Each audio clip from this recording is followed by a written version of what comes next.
convince me I need to do Agentic AI right now? We look at technology shifts, right? We think of the 90s, right? It was kind of the age of the internet. We had things like eBay and, our first pass at Google. And then in the 2000s, we went to cloud and SaaS, AWS's release, Salesforce, ServiceNow. And then the 2010s were mobile, right? Things like Airbnb and Uber and Instagram. And then we look at the 2020s as now the age of AI. That is where things are going, right? That's been the trajectory of technology. And again, the train's leaving the station. You're either going to be on board or you're going to be a casualty on the S&P 500. If you're making technology decisions that impact people, budgets, and outcomes, you're in the right place.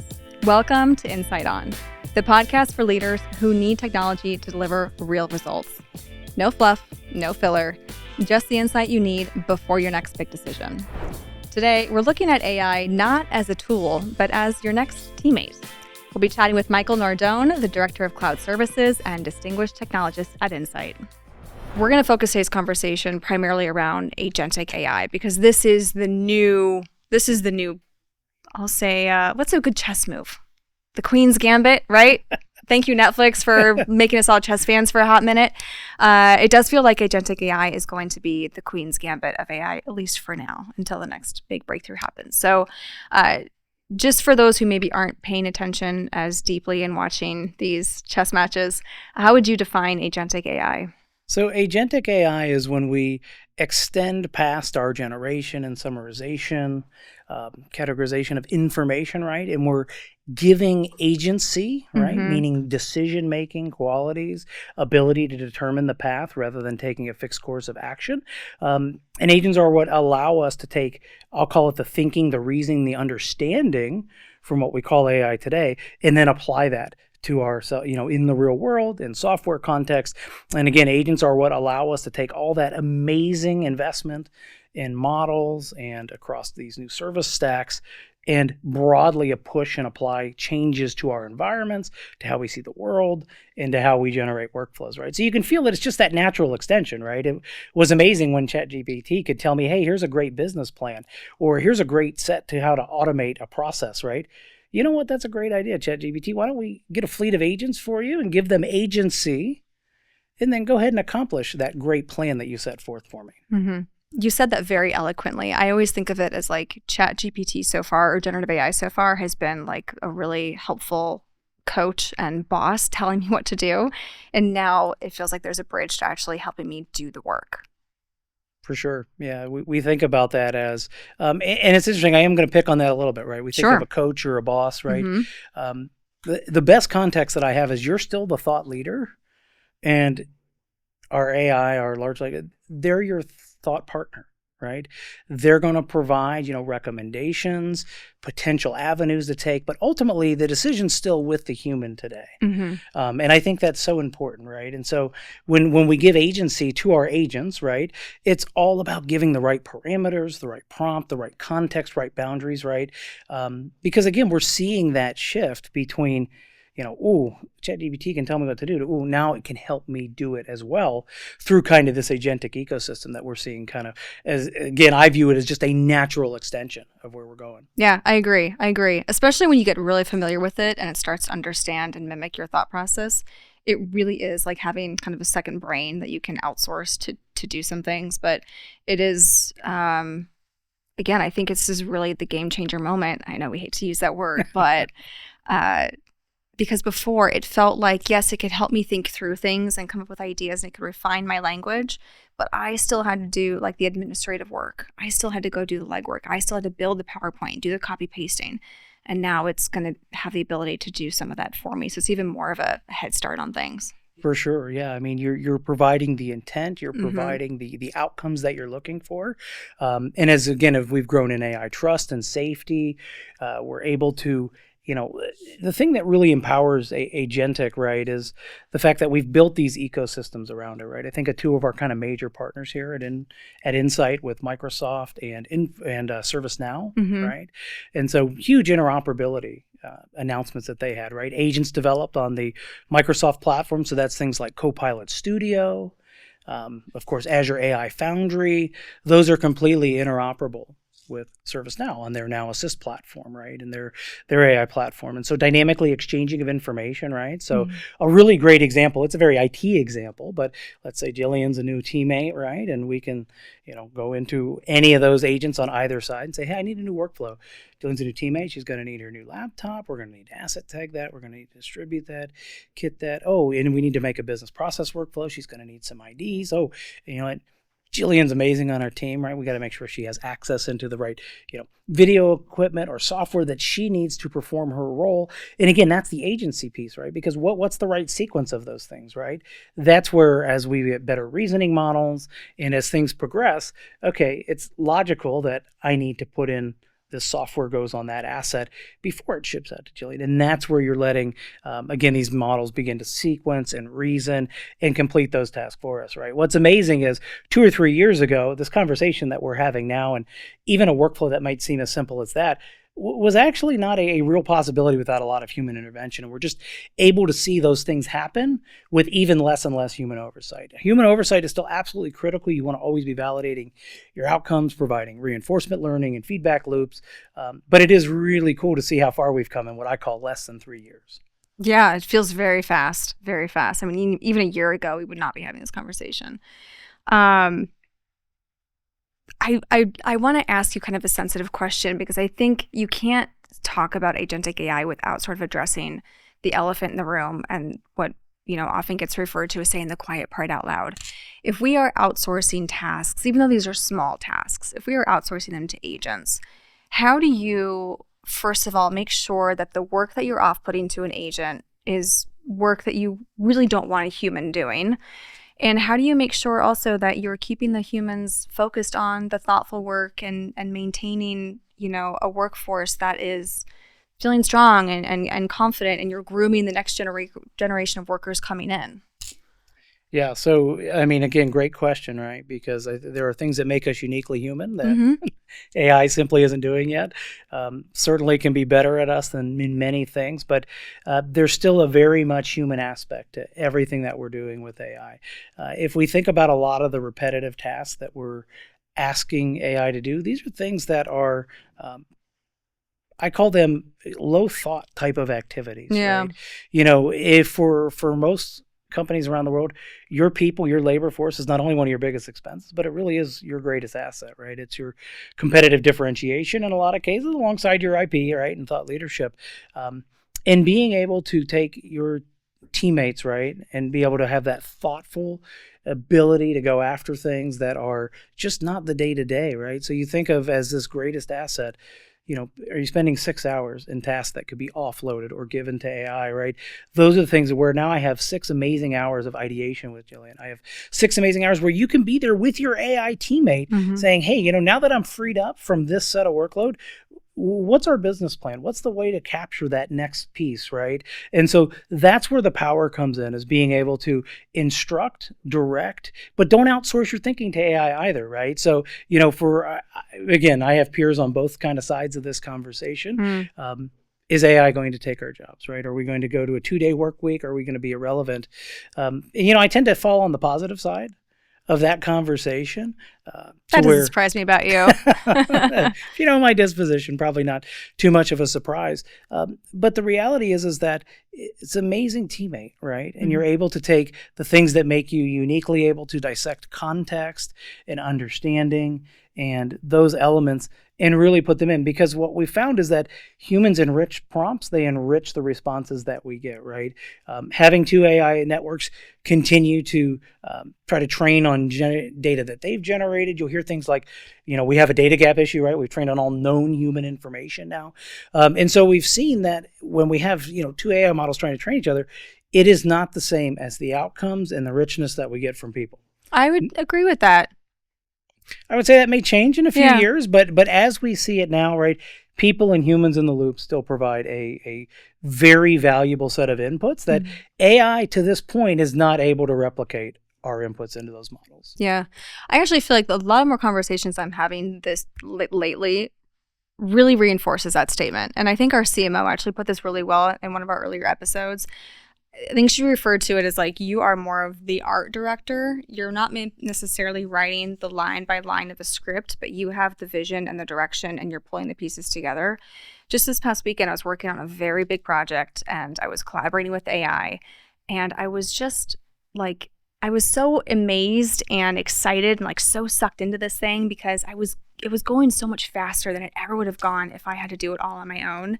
And it really was intoxicating in a way to give that direction to the AI and have it spit out, a draft of something that, again, it would have taken me hours to do. And that's the thoughtful work, was understand how I needed to formulate it or what content needed to go in it. It wasn't the word by word verbiage. So, I love that. That is it shows how we've evolved with our interaction with AI. Yeah. One of the things that you'll hear me say is, if we treat AI like it's a tool, right? You'll hear it as a tool, we're limiting the potential in the ceiling on what we can do with it, right? That interaction that you had there, if you would have said, I had a quick debrief and a stand-up with a couple of my teammates, right? We all kind of huddled together. We bounced some ideas off each other. I said, hey, we have a thing called red teaming, right? Where we'll take what we think is our most amazing idea. And then I say, Jillian, go ahead and poke some holes in this plan. What could go wrong? What am I not thinking of from a contingency perspective? Or am I missing the mark here, right? It's no different than how you and I would bounce something off of each other. And I love to hear that, you were able to dig down and actually treat AI like really your digital teammate in that case. Yeah. And again, when you train on what I call the sum of human intelligence, it comes up with some pretty good things. The amount of times that I've said, I didn't think of that. I should have, though. Thank you. I hate those moments. I mean, I love those moments, but I hate those And moments. I still do use please and thank you. I don't know if it's a Midwest thing when working with AI in my prompts, or, planning for that scenario that we all don't talk about. Yeah. Just remember, I use please and thank you. I do too. I do too. I think what adds to the collaborative teammate aspect of it is when you are using the same tool over and over again. I'm just going to use ChatGPT as my example because at home, personally, this is my favorite one. That 4.0 model knows me. It knows the way I think. It knows that I hate fluffy marketing jargon, so it will not use that in its responses back to me. So those types of that interaction, it does help me feel like I've got a thought partner because it's in line with the way I'm thinking. So I see this only growing as we get more integration with AI in the workforce and these tools become more commonplace. I do want to get a temperature check from you, though, because I saw this report from Ernst & Young. Now, they conducted this poll in April of this year, and they surveyed more than 500 technology leaders. And we know technology leaders lead the pace of technology adoption. But the report said that 48% of IT leaders said that they were already deploying Agentic AI, and most of them were deploying it at scale. That seems really high to me. What are you seeing? Does that feel right? That feels like we're casting a very wide net there, right? And so you think about how mature is your Agentic AI, right? To be able to, turn on that feature in a platform or a product that you've bought, I think is different than having it part of your DNA, right? So, if that was a question that I were asking, right? Are you using it in production? At what scale? Is it part of your culture and how your team operates, right? You think about, the great example that you just gave is the first thing that we ask, hey, I should bounce that off AI, or, hey, I've got this business plan. Let me feed a template in here and see where we can get to. And so, when I hear that number seems actually pretty high in terms of what I would call productive Agentic AI, just because so many of these technologies are recently announced, right? That ecosystem is really coming together in, like, I would say the last 6 months. So again, did you turn the switch, right? It's like you got the new phone. Did you install the app? But I would say, are you really using the features? I certainly will say, I think if you ask everyone in that 48% or so that are using Agentic AI, you would say, how mature do you think you are? Rate yourself 1 to 10. I think you'd get a lot of, we're at 2 and 3 and we're moving forward. So give us a reality check from maybe clients that you're talking to or working with. Like, what kind of agents are they building? So I think, as you know, I align with our Microsoft Plus solution line. So we're looking heavily at Copilot, Copilot Studio, Azure AI Foundry, all the Azure AI and cognitive services, of course, OpenAI. And so those are a lot of the deep services that we're working with day in and day out, as well as many of our clients' IT departments, right, are connecting and integrating, right? ServiceNow has been really a stalwart in kind of the SaaS space, from everything from IT service management to HR systems to finance, right? Really everything that you need to run your business. So we're seeing a lot of traction on that side of the business with things like Now Assist agents, because we're taking business workflows, right, that, are generally well defined, and we're using AI to enhance them, optimize them, and return that labor and capacity back to our teammates. So we're seeing a lot of what I'll call those, kind of like stage 1, stage 2 type of use cases, right? Mm-hmm. We've identified them, we've done some automation and work around them over the years, and now we have some of those use cases to target. A few years ago when everything, I'll say kind of post-chat GPT, there was a lot of, hey, we're going to do AI to do AI, right? Now you see much more maturity, though, around technical feasibility in business case. So a lot of our customers come to us today with, we've got some pretty precise use cases. We've done the math, as I like to say. Wow.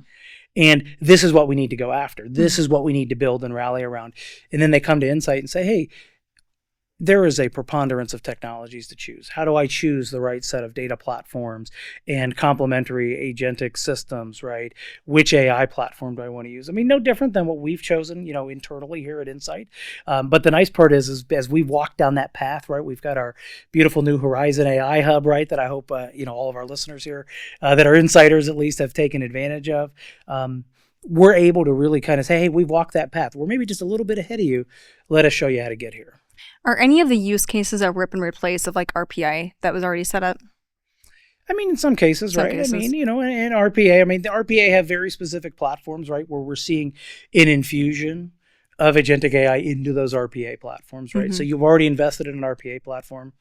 If you're an RPA vendor, if you don't have agentic, pretty much like on the precipice of your roadmap are already built in, mm-hmm. you're going to be replaced, right? So across that space, really across every industry vertical, right? We've a lot of RPA within healthcare, right? Claims processing, payers and providers, right? We've seen those use cases. Those all are heavily benefit from kind of agentic capabilities there. The nice part is you think about that use case, right? And that's one that I've personally worked on over my career. You've got very interesting ways to refer to like patients on different medical forms, right? And so you think if you're like I'll pick on like a Blue Cross or Blue Shield or an Anthem or an Aetna, right? Very large, what we call payer, right? Providers are your doctors, nurses, physicians, hospitals. Just the coding for, like a gender of a patient, right? Is it an M? Is it an F? Is it a neutral? Is it MALE? Is it, you'll see it misspelled, MAIL, right? And so that's where large language models really, really benefit on kind of those document flow and those workflows. And we're seeing that with bots being equipped to better understand natural language. But the agentic part comes in, now that I've understood it, don't just tell Jillian, hey, go fix this. It's, I can actually correct that. I can put it in the workflow. And what that means, the actual outcome is, right? I'm talking the technology piece. The actual outcome is that patients get better service. Mm-hmm. Patients get taken care of faster. And little clerical errors and paperwork aren't slowing down folks getting the care they need and providers, getting the payment and financials that they need. And so for me, seeing technology, right, we're talking a granular level, that leads to better health outcomes. I mean, that's exactly why most of us do what we do. Yeah, that's a beautiful way to think about it and steer towards that direction. I love that you said earlier that you like this expression of AI as a tool to AI as a teammate. Have you witnessed that transition of somebody moving from AI is my tool to AI is my teammate, and kind of what was the outcome of that? Yeah, so I was doing some mentoring with some folks on my team, right? And again, it's so much easier to walk take somebody down the path that you yourself have walked, mm-hmm. right? And so, it was, hey, let me see what your prompts look like, right? It was actually an Insight GPT, and a lot of it was AI as a search engine, right? And again, Copilot is amazing at this. I'll get a plug-in for it, but hey, find me the PowerPoint that I worked on 2 years ago and collaborated with these folks, and awesome. Hey, I love that functionality. Right? Yeah. So we love that aspect, mm-hmm. right? But again, that's a tool. That's a search engine, right? We've had Google and search engines, right? And they've gotten amazing over the years. Very novel approaches in technology.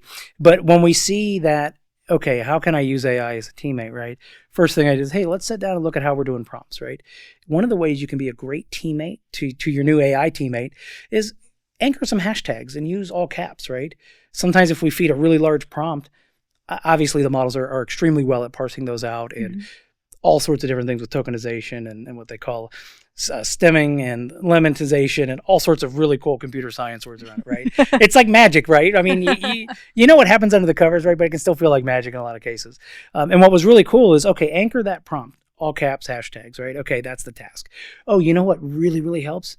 Give a persona to your new AI teammate. Hey, you're an amazing consultant with 20 years of technology experience. You've seen us through the internet age to the rise of cloud and SaaS to mobile and now the AI age, right? Kind of that trajectory. You work at one of the most prestigious management firms, right? This is the persona that we're asking our this new is the AI teammate that you want to hire. Exactly. Yeah. You're asking that persona and then you're giving context, right? Again, humans have amazing context for what we want to get done. Provide that context, right? You will get an even better outcome. And then provide limits as well. Hey, I need you to produce, we're working on this business plan, right? I'm talking to my AI teammate now, right? Working on this business plan, right? These are the actions and steps that I want to take. And then these are the steps that are off limits, right? Provide those right boundaries and then watch the output come back. And the best thing is iterate, right? One of my favorite other, I'll call it prop engineering hack is ask AI to interview you, right? Hey, this is what I'm thinking. What do you think about this? Hey, ask me a question on this to make sure I'm prepared for whether it's an exam, right? If I'm still in school, whether it's a major presentation, or even a podcast like this. Hey, ask me some great questions. Really make it tough on me, my AI teammate. Pretend like you're Jillian and make it challenging. Help me prepare for my QBR with Joyce. Yes, for sure. But again, when you see that evolution, though, now this was hours in terms of PowerPoints and research. And did we get to the best solution? And I can just tell you, like watching the realization of, I was not using this for its potential, right? This was not a teammate, it was a tool. And so if you really want to unlock the potential and what these LLMs and this new ecosystem are capable of, is when you truly have to begin to look and say, that was a teammate. I can bounce ideas off.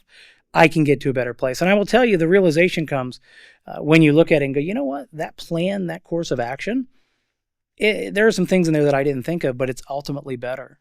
And that's exactly how you and I would work together, right? We would put down, what we're trying to get accomplished, our goals. You would have your input, your thoughts, your background and history. I would put mine in, and together we get to a better place. And it's really no different with our AI teammates. Yeah. So first, I hope Microsoft is listening, because this has come up, I think, every episode about how everyone uses the search function to go find the file. So that should definitely be a feature that they find a way to even make better than it is today. It is everyone's first foray into Copilot. Is this really better than team search? Yes, it is. Yes, it is. It's amazing. It saves you hours of hunting. But to the second point, more importantly, to your notion of treat like a teammate, I had this conversation with somebody recently about, I think sometimes people managers are better prompters than people who aren't people managers, because you already have practice in framing a project with kind of those parameters of really being clear about what you're asking, how you expect to deliver it, giving it the context that it needs. And you might be disappointed with the first time that it comes back, or you might be really surprised and impressed by what it delivers. You never really know. As a very astute observation, those that are, I would say, progressing the fastest, right? Not that we're taking everybody with us, right? Or to the extent I hope so. But those that are going the fastest understand that you are marshaling resources. You are a good manager of teammates, right? You know how to talk, how to be clear in instruction and directions. And it's highly beneficial because, again, I believe, we will have roles that are much more around managing and overseeing AI, right? As opposed to doing the work ourselves, but validating the outcomes, the responses. And so again, a great observation, right? If you're used to doing it with teammates, I would even say for us parents out there, right? If you have some of those skills, they really do help when you're working with, again, I'm calling them your new AI teammates. Yeah. It's also a great mentor, it can give you some good advice. I want to move on to something, and I'm going to have to put the restraints on you because I know you're going to get super technical on me, and that's okay. We do have fellow technologists listening.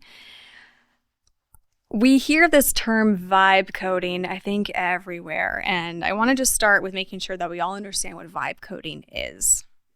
Yeah. So, I mean, vibe, is slang, like you're just going with It's a the cool flow. vibe. You're feeling it. You're kind of losing track of time a little bit. And so, with our new agentic teammates, right, you're able to kind of feel the vibe and kind of get lost in time and produce pretty robust and pretty solid code, right? And so you're just kind of feeling the vibes and going with it, and you're bouncing ideas back and forth, saying, Jillian's my agentic vibe coding partner over there. I'm saying, I'm really thinking we need an application to this, backend looks like that. Yeah, that's pretty good here. What about this here? And we're iterating, we're going back and forth. It really looks a lot like pair programming and extreme programming that we've done for a number of years, where we have, instead of two human beings, though, coding together, checking each other's logic, optimizing, right, together. We now have our new AI agent there doing it. But yes, vibe coding is, you're definitely getting lost in the vibes, and out comes code. And you may or may not know how you got there. Okay, I want to start a new trend called vibe content creation or vibe writing, because I feel like that can happen too. Do you remember where this stemmed from? Do you remember where that came about? I do not. You don't? Okay, I researched this. All right, That's very love interesting. it. I love to hear it. The vibe coding was coined by AI researcher and OpenAI co-founder Andre Karpathy in early 2025. Apparently, it was in a social media post where he described this new way of coding, and is focused on the intuition of using AI to generate code with minimal oversight. So I thought that was very interesting. It's like forgetting that the code even exists, which then makes me think of like the Matrix, and you're just like seeing the green things trickling down the screen, but you're actually seeing, the city and whatever. So what started as a tweet, and now we're talking about. I mean, isn't that how all recent terminology comes to be? That it is. You've got kids. What's the new? Everything's mid. That's probably passé now. They don't say mid anymore. Yeah, the kids say mid, right? We get. Can ChatGPT help me keep up with the language of my 17-year-old niece? It actually can. I think that would be really helpful. To that point, though, I have also heard vibe coding kind of be talked about in parallels to like what TikTok has done for video production, or what Canva's done to graphic design, where it opens the door to people who this is not their primary profession. They're not experts in these fields, but now you've got someone who can be at a keyboard vibe coding and like create an app in an afternoon. Is that a real thing? It is a real thing. And what's the danger? I think anyone who is versed in software engineering, right? There is an engineering word in there, right? Mm-hmm. You think about the resilience, the hardening of production systems, right? How we make code for supportability, right? Those are things that are very disciplined in software engineering, right? And so a lot of the code that is outputted is, I would call it, on a large scale, prototype ready, right? Ability to kind of demonstrate a thought or an idea, prototype, right? There's a lot of engineering discipline, though. So before you vibe code and then go straight to production, right? There are a lot of waypoints, right? But what I will say is that it's making technology so accessible, right? Coding is no longer this, dark mystical art that it looks like a bunch of hieroglyphs to, those who are uninitiated, right? And I love anytime we can do anything that makes coding very approachable, makes technology approachable, right? Yeah. We want to hit those kind of critical points, right? They call it the law of diffusion of innovation, right? We want to hit those tipping points, and vibe coding helps us hit those tipping points, right? You think about potentially, like what are jobs going to look like in 10 years with AI, right? Vibe coding's allowing the technology to be, again, more approachable. And quite honestly, there are a very great argument for taking a non-software engineer, someone who's not a professional developer or coder by day. They end up interacting on a different or even better level in a lot of cases, right? Software engineers say, hey, I need a backend that does this, I need resiliency here, I need to deployable here, I need to look like this. Here's the requirements, right? It's a very transactional type of interaction, with the platform. Whereas someone who doesn't have that kind of terminology or those requirements, right, can get in a much different kind of interaction. I actually think there's going to be a high degree of innovation that takes place from, things like vibe coding, to where we can take kind of the engineering discipline that we have here and then pair it with what I'll call just the free-flowing innovation that comes out of these platforms. We're talking a lot recently about citizen developers. And so hearing you talk about the approachability and this future of what this could look like, I'm putting my CMO hat on, or just my regular marketing hat on, and I'm imagining a really great application that I could potentially build on my own to fit exactly the use case that I'm looking for. it sounds like that could be something that happens in the future. Oh, that's 100% what happens. In fact, earlier you and I were talking about GPT 5.0 or GPT 5, and a few of the first things I asked were, give me a thermodynamics application in a single HTML page, or give me those migratory bird pilots in a single HTML page, right? And so it is able to absolutely do that for you today. I think the low code, no code platforms, right? We kind of call it pro code, low code, no code, right? If we distinguish between them. And it still wasn't quite accessible, right? Think about the way that you and I are interacting right now. Mm-hmm. We're encoding and transmitting information, otherwise ones and zeros. As speaking English right here. And so that's just such a much more natural way to interact with the computer, right? Low code, no code solutions, again, they're great, right? Citizen development, right, has its absolute place, right? We see great traction with things like the Power Platform. But how do humans want to interact with a computer? I would much prefer our interaction here than on my keyboard, right? Even though I love my keyboard, you can tell I've been there for a couple decades plus now. But the point being is that there was always this barrier of how do we interact and bring people even to low code, no code, right? We have composable palettes, it's drag and drop. It's supposed to be easier than the code in what we call an IDE, right? Our integrated development environment, our VS codes, right? And it was supposed to be easier, but it still didn't have like what I would call broad market penetration, right? It was still a what I call quasi tech professional. Like tech wasn't your day job, right? I'm in sales, in marketing, and finance. There's way more apps that need written for our business, for my personal goals and development than we have professional software engineers for. So for me, I love the fact that I just view it, again, I keep using the word evolution, that low code, no code solutions were great citizen development, but it just wasn't as approachable as being able to give natural language, written or spoken English that we do hopefully every day or whatever your language is, wherever you're at, watching us around the world. And so just that ability to make it that much more accessible is why I think you'll see vibe coding and those things just absolutely take off. Maybe where citizen development, low code, no code kind of plateaued, this is what I think is going to break through that app gap ceiling. And talk to me about the integration we're already seeing with vibe coding and software development life cycles. Yeah, so, I mean, again, I kind of view them as kind of separate tracks, right? And so, a little bit, right? So, we think of true agentic software development lifecycle, true agentic SDLC. Software development is, depending on which model you look at, is 7 to 8 phases. And there's only really one of them that's code, right? I'll call it code to keyboard, right? Where I'm actually typing out code and syntax. If you talk to any seasoned developer, software engineer, they'll tell you the coding is actually the easy part in most cases. When we think about the full SDLC, and this is why Agentic SDLC is so powerful, because we really generally start with design and requirements. This is typically, if in agile software development, a BA, right, a business analyst, right, taking requirements. Oh, Jillian, you want an app that will, track your budget and do your finances. Ooh, and it's got to integrate with your money market account. Ooh, and you know what I mean? Yep. And the gathering the story and the outcomes. And then we look at planning. Ooh, we should build it on these platforms, and we should potentially look at these technologies to do it. Ooh, it should do this, and integrations here. And then we begin to design and prototype the system. And it's not until that point that we actually put our first code to IDE, as we would call it.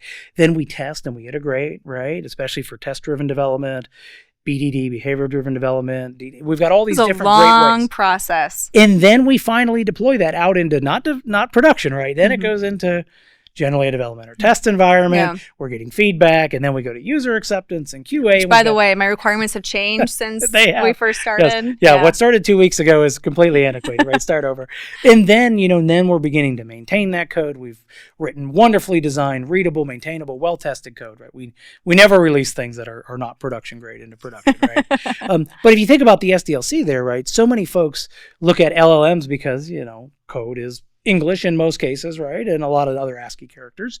But we're forgetting that in SDLC, that's just one of 7 or 8 different phases to deliver a really robust piece of software. So again, we love vibe coding because it's taking those first couple steps for us. But true Agentic SDLC lets us use the vibe coding aspect to, I believe, innovate, drive the ceiling on kind of what we call the app gap, right? We have more need of apps than we can actually write through all the software engineers that are in the world. So we have to prioritize, right? Like, sorry, Jillian, you don't get your app because our CFO, James asked for this really big project. We got to do that one, right? And so it allows us to fill that gap, but it gives you a really easy way and a very approachable way to essentially get your app that you need plugged into that SDLC. So when we have them work together, we now have approachability with that discipline and the engineering that we really need. What does all that mean for, let's say, the CFO of the business? Why should they care? I mean, they should care. Again, we'll look at what outcomes are we going to drive, right? I mean, you think about one of the major elements of a CFO that I look at is like your business transformation office, right? Mergers, acquisition. What is our speed to identifying a great acquisition target or a great merger opportunity, right? Being able to capitalize on things like the speed to the market, right? So if you have a use case, right? Again, I'm trying to stay away from just the softballs. We've got better reporting, better financial accounting, more dashboards, right? Like CFOs, like we love a dashboard. None of them want more dashboards, right? But it's how can we empower your team to capitalize on more opportunities? How can we take the copious amount of data that we have and make better decisions on that data, but also make it more approachable for someone in finance, right? Because if it takes Michael to have to navigate that through you, right, we've just moved the bottlenecks around, right? And so we think about everything that we're talking about today, from our large language models to our agentic ecosystems, right, to our vibe coding and SDLC. It's making those things approachable for someone who's an amazing person in finance that can just talk right over anything that I'm going to understand with them, right? And it's going to empower them to have the technology work for them. And so we love seeing that 1-2 punch of them together, right? Because really vibe coding's in most cases, right? Again, this could change in a year, right? Talk to me again next year, right? Same time. But it's not producing what I would call production quality that I can say, hey, you know what? These are the markets we're going to take. Our CFO is going to take to the street. But then when you pair that with agentic SDLC principles, suddenly now you can merge the two. And now I have production grade outcomes that should get my CFO excited. My speed to innovation's there, my speed to decisions there. And quite honestly, as long as my team's being empowered with these things, we're getting the application technology we need to make better decisions and hopefully better financial outcomes. I think it's usually true that with speed comes risk. Inevitably, the faster we go, the riskier we're going. Is there a governance or risk concern that should be addressed if we're starting to use agentic SDLC or vibe coding? There certainly are guardrails and boundaries that we want to put in place, right? A lot of times, we went through this really with cloud transformation, right? We don't want to sacrifice speed for control, right? There's this adage that, if you go fast, we have to kind of pump the brakes, right? Or if we want control, right? Or if we have that high degree of control, it's glacial speed to procure the technology that we need or make the progress that we need. So what we've done really from, I'll call it cloud computing, really software-defined technology environments, right, for a number of years is we embed policy in as we deploy, as we instantiate, and we put guardrails and boundaries around it, right? So what we've seen is, yes, doing it without the right governance, guardrails, boundaries, you will not like the outcomes that you get, right? I guarantee you can go look for some news articles of, hey, Gen AI deleted my production database, right? Like those are the learning and growing pains along the way. So we take those as learning opportunities and we put up those guardrails. One of my kind of favorite pieces of technology that my team is currently working on are this concept of AI gateways, right? So for a lot of large language models, right, they're for really big enterprise use cases, we're generally not invoking them from the chat interface, right? Whether it's natural language or speech, text, video, or in most cases, us typing into a prompt, right? We're invoking them through series of APIs, right? And that's kind of the agentic ecosystem behind the scenes. And so we've been securing and managing things like APIs for a while, but these new AI ecosystems, we have things like tokens now. Hey, you know what? Jillian's OpenAI costs or ChatGPT costs are through the roof. How do I put some boundaries around that, right? She's using it too much. I don't think she's doing any work on her own. Our AI budget is out the window, right? And so we need to put those guardrails up. So we have these concepts of AI gateways. Now we're evolving technologies that kind of solve these problems for safety and governance and monitored and auditable usage, right? For your chief information security officer, right? Your regulatory or chief compliance officer. And we're giving them AI aware and context, right? So we take something like an API gateway and now it's an AI gateway, right? So now I can route the request through it. I can look at tokens per minute. I can understand, am I going to an approved large language model? Am I doing it on an approved and secure pathway? Am I getting a response in an approved fashion against data that is, whether it's internal, it's protected. And so we're seeing a lot of the technologies that kind of helped us solve these challenges in the 2010s, as I'll call them, we're extending them now to be AI aware. So we're taking a lot of really good things that we learned and then applying that safety and security pretty broadly. Hearing you talk about tokens and threshold, I'm having like flashbacks when I had, you have so many minutes per month on your phone plan, and so many SMS texts that you can send, international callings extra. Yeah. All right, let's look at the leader's playbook here. I want to start with what's not being asked. So, what questions are leaders not asking about agentic AI but should be? And then, especially before they approve projects or budgets or even start changing, organization strategies or teams, what is the critical thing that a CEO needs to know before entering into an agentic AI project? Yeah, I mean, for us, it's all about technical feasibility and business value, right? You should, before you embark on any project, this is really discipline we've had for a number of years. And AI hit and we kind of threw some of that discipline out the window. But we always need to start with what is the outcome that we're looking to drive? What is the business value that's inherent? And is it feasible with the current state of technology, right? But we're always anchoring in what are we looking to accomplish? What are we looking to do here?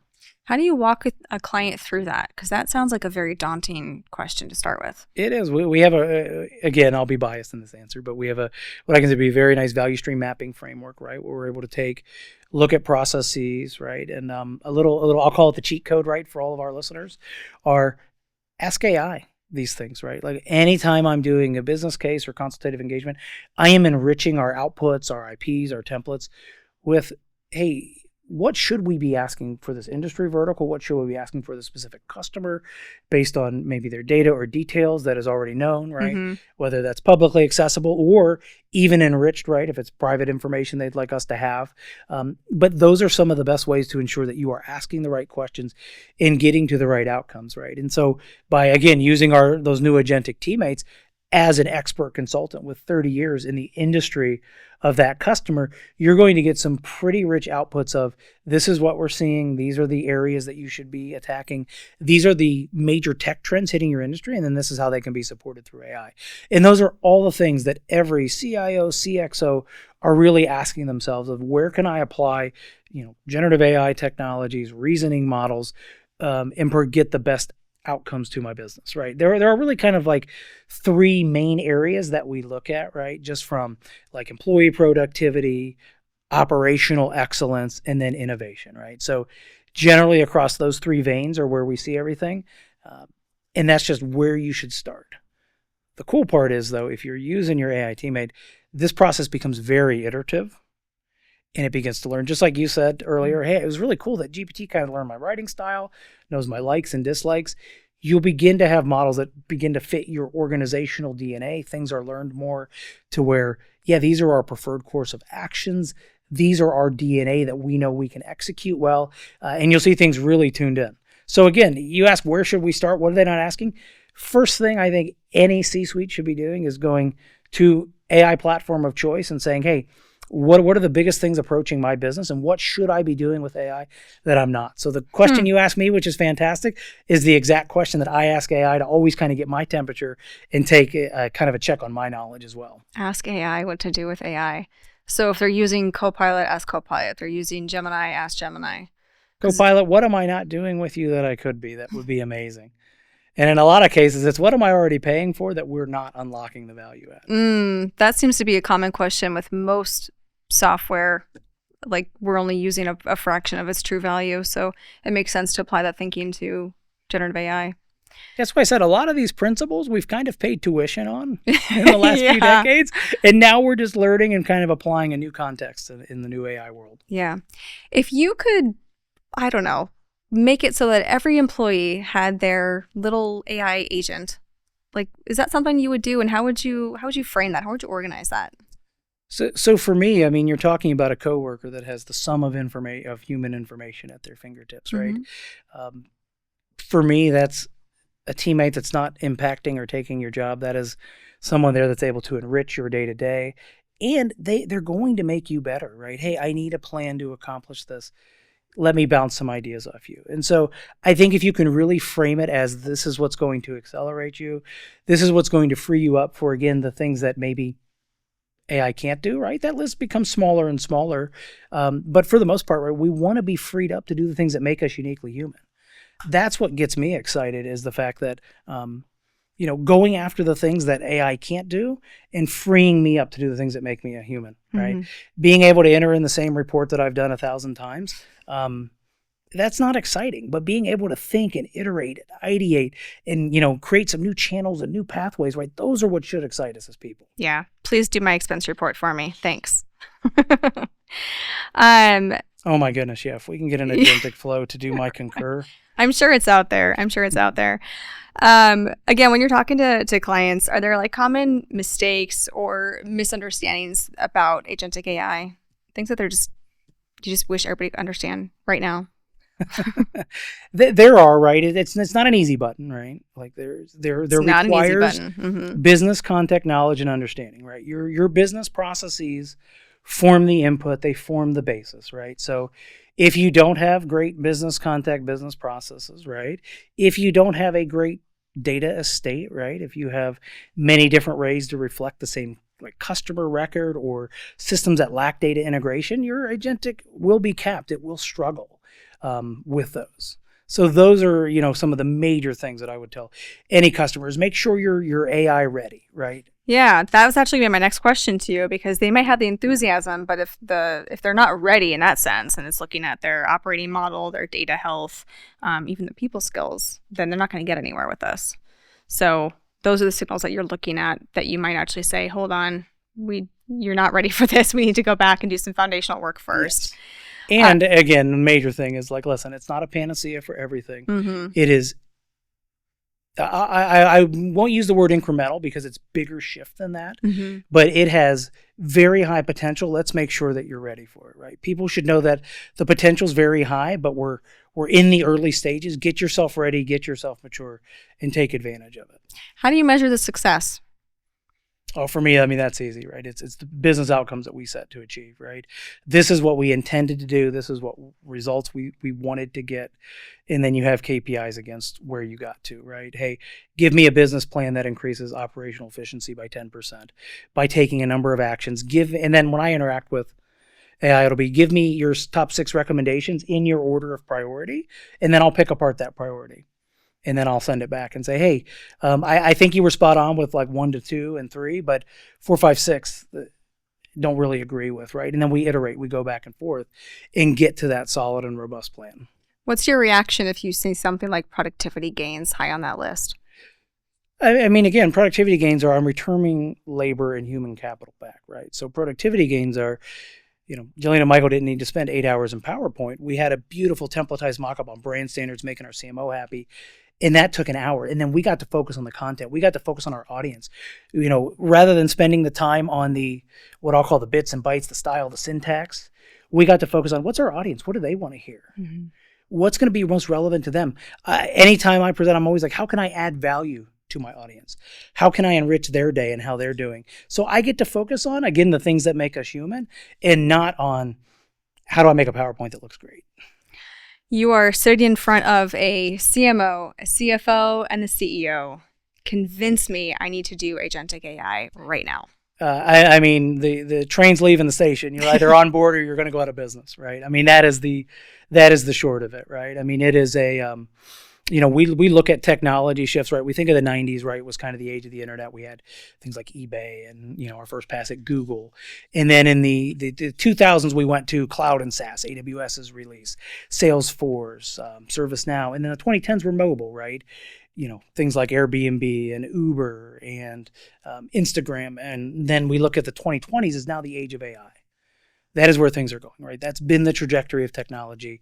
And again, the train's leaving the station. You're either going to be on board or you're going to be a casualty on the S&P 500. You've convinced me that I need to do this, that Agentic AI is certainly a strategic imperative, but I'm fearful of which tool to use or which lab to go with. How do you make that call? Yeah, so very common question that we are asked day in and day out with our clients every day.